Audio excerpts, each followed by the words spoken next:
What's up, guys? I'm Chris Spags here, back to another Four Corners video breaking down tonight's 9-game NBA slate, courtesy of Osmo.com. And make sure to hit that like button right now, and let's get to all the games that we need to talk about right now. First one up is a game with the highest total on the slate, 232 points combined, with the Wizards visiting the Hornets, and this represents a 7.7 point boost for Charlotte, so it should be a pretty good spot for them. Kemba Walker is the first guy I want to look at here. He's had 53.75 fantasy points or above in his 5 last games for the All-Star break, assuming we throw out the one versus Orlando, which was a pretty gross blowout, but to me it was the equivalent of when you're trying to get to the summer when you're in school. Kemba Walker just wanted to get to that break, go hang out with his friends down in Charlotte for the All-Stars. So overall, I think that it's a spot where Kemba Walker was looking really good before the break. I think if we throw out that Orlando game, and Orlando also been playing very well defensively, so I think there's enough reasons where you could just focus on the positives with Kemba, and I think that's going to return to form today versus a Wizards team who's just not that good defensively. Nick Batum and Marvin Williams look like similar plays to me. They're pretty decent values, not a ton of upside on them, but they could do enough to get you enough value to hit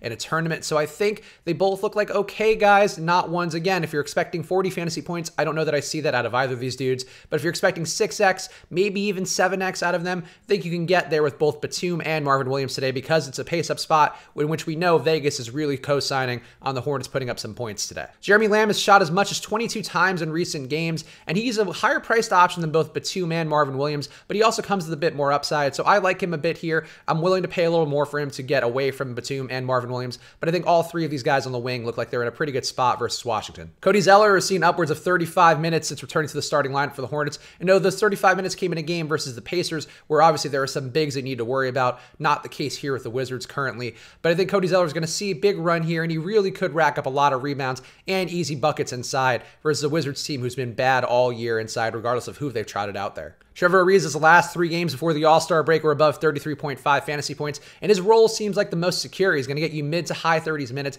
He's not going to lose minutes to these other guys who've been added to the rotation recently. So overall, Trevor Ariza looks like a pretty strong play and at a reasonable price where he could have some upside. Bobby Portis's minutes have also been solid, but the usage looks a little bit more risky with Jabari Parker added to the rotation. We saw last game versus Toronto before the break. Portis was playing well, but his usage rate dipped down to 20%, which is not a spot Bobby Portis likes to be. Jabari Parker, though, had a monster day. So I think overall, you're going to see these guys kind of flow back and forth. Portis, though, still going to hit value, but I think for him to have an outlier day, you need to see Parker go cold and Portis pick up some more minutes down the stretch. Bradley Beal's going to lose some assist upside with the return of Tomas Satoransky to the lineup. Beal was over 10 assists in 3 out of the last 4 games for the Wizards, so he did take advantage of that opportunity with Satoransky sidelined while waiting for the birth of his child. Satoransky's back today, so it looks like he's going to take that back away. I think they're both fine plays, though, again, with them both back in the lineup, it seems like the appeal is a little bit limited. Satoransky looks fine, but Beal, obviously a guy you can always trust to have some decent upside here, especially if the scoring gets out of hand and this game does stay close. The next corner to hit on is a game with the Pistons at the Hawks, and this one has a 222.5 total, which represents a 6.7 point boost for Detroit. Andre Drummond's just been a monster recently, and I think people haven't fully caught on to the fact that he's just playing out of his mind. He's had 8 out of his last 9 games over 48.75 fantasy points.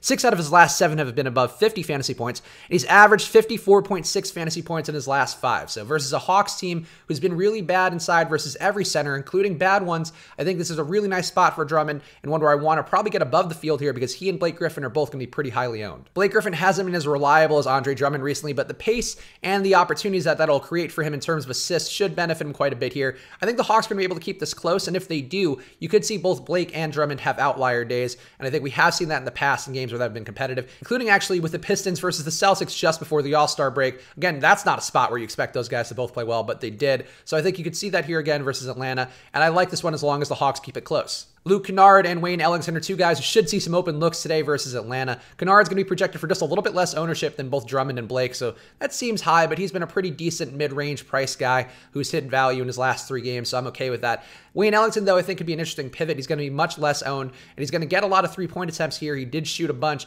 in his first real time getting run for the Pistons, so I like him here. I like both guys here, and again, this could be a high-scoring game. On the Hawks side, DeAndre Bembry and Kent Bazemore projected to be 2 of the highest owned guys of the slate. Bembry's projected for 24%, and Bazemore projected for 31%. Obviously, they're going to pick up some minutes because Kevin Huerter's currently doubtful, but I don't know that I want to trust these guys at any volume. Really not a ton of usage is going to come to either guy. Bazemore, I think he could have a little more upside than Bembry.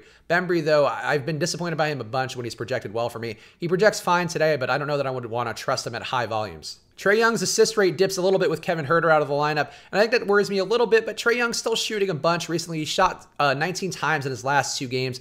He's also just been assisting in general better. So overall, I'm not as concerned, but I think it is worth noting that he does drop a little bit with Huerter off the floor. John Collins has actually had a pretty poor run up to and including the All-Star break, if you want to include that dunk contest showing, though I did like the idea of the airplane thing, even if it didn't work out that well. But John Collins could be in a bounce-back spot, maybe. I don't like his price, but at just 1% expected ownership right now, he's an interesting contrarian play, especially because, again, I do believe pretty heavily in Blake Griffin and Andre Drummond. That said, with where John Collins' price is, I think I might be more inclined to take the cheaper guys, go to a Taurean Prince or Dwayne Dedmon, and assume those guys are the ones filling the gaps in scoring to keep this close to the Pistons. The third corner I want to hit on is a game with the Pelicans at the Pacers, and this one has a 222 combined total, which represents a 5.9 point boost for Indiana. Miles Turner is currently questionable with a hip injury. If he's in, he looks like a really good play, who could have some really strong defensive stats as well, given the usage for the bigs on New Orleans' side. But if he's out, Domantas Sabonis looks like a really strong play. I would just lock him in. Domantas Sabonis is one of my favorite players in the league, so when you know he's going to get run, he looks good. Coming off the bench, I think he also looks fine as it is. Wesley Matthews' addition to the Pacers lineup has actually been cutting into the scoring opportunity for Bojan Bogdanovic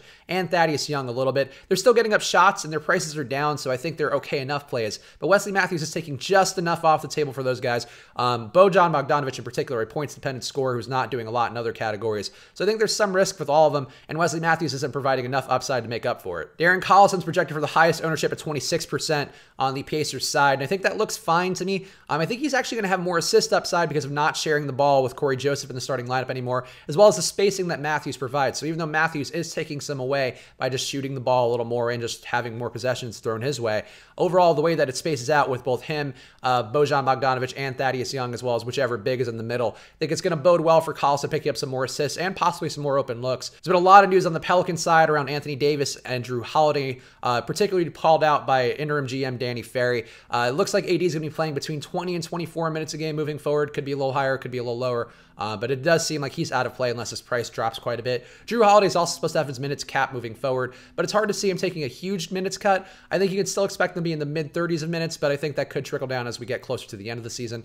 Overall, I'm okay playing some Drew, probably not okay playing AD at this point. Julius Randle, though, fits the criteria of a guy that it seems like Danny Ferry wants the Pelicans to be playing. He's going to be up for a free agency in the summer, or I think at least he can opt out. Either way, he can be in the free agent pool, so they want to evaluate him moving forward. And in his first game picking up a start since all this trade rumors and the various injuries and actual injuries, I guess, for the Pelicans went down, Julius Randle stepped to that starting lineup and put up 39 minutes, and he also had a 32% usage rate and put up 21 shots in that run. So I think we're going to see Julius Randle get a little more run moving forward, a little more time running the offense as he sees fit. I like that for Randle, and I think if he's going to be under 10% owned as we currently have him, he looks like a pretty strong play. The rest of the Pelicans rotation, I want to see how it shakes out first with these minutes changes, but Kenrich Williams jumps out as a guy who could be interesting. His price is up a little bit too much, but he actually had a decent day versus the Pacers earlier this year. Again, a lot of guys were out, but still he put up 32 fantasy points in that matchup, and that was despite shooting just 3 for 13. So overall, Kenrich Williams looks fine.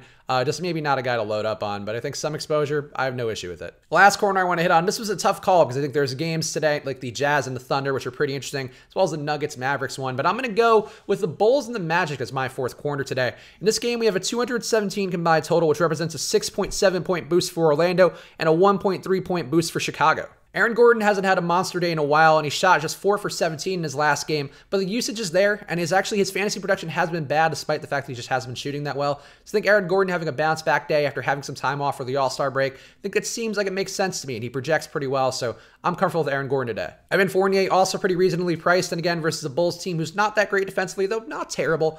He should have a pretty decent shot to get going here. He looks fine to me. I think both him and Aaron Gordon are pretty valuable overall. I don't know that I want a ton of both guys in the same lineup because I think the usage for both of them could be cut in by each other. But overall, I think they both look like pretty strong plays from a pricing perspective. Nikola Vucevic has been over 49.5 fantasy points in all 3 games versus the Bulls this year. He's been down a little bit recently, or at least up and down for the most part. His price is up, so I think there's some risk with him. But he has been good versus the Bulls, and the Bulls were just bad inside. Vucevic actually has had a high of 58.75 fantasy points versus the Bulls. With where his price is, you probably need him to get there again. So I think some exposure exposure to Nikola Vucevic makes sense. Just wouldn't want to load up on him. And I can't talk about the Magic without mentioning Terrence Ross. Terrence Ross, always an option. He's a guy who shoots a lot in that second unit, can really heat up, especially versus bad defensive teams. So I'm going to say Terrence Ross. He's not a guy you want a ton of exposure to, but for tournaments, I think 1 or 2 Terrence Ross lineups always makes some sense as long as you know he's going to be getting that run. On the Bulls side, Zach LaVine has been over 40.5 fantasy points in a very nice 6 out of his last 9 games.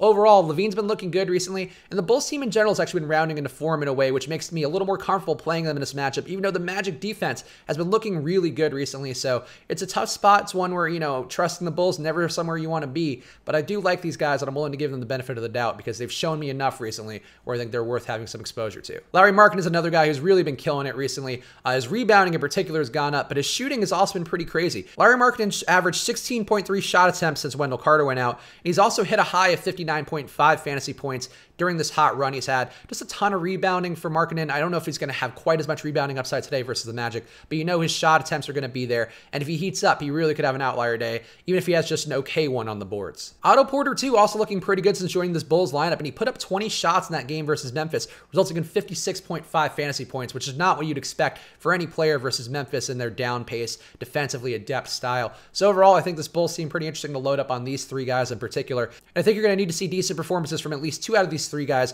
in order for the Bulls to stay in this one versus a Magic team who, again, defensively have been pretty sound and also just winning a ton before that All-Star break as well. I believe they've won. Chris Dunn and Robin Lopez aren't quite as appealing to me as these other 3 guys on the Bulls, but overall, I think they're pretty fine plays. Robin Lopez very cheap. Chris Dunn has shown some assist upside when he's played, though.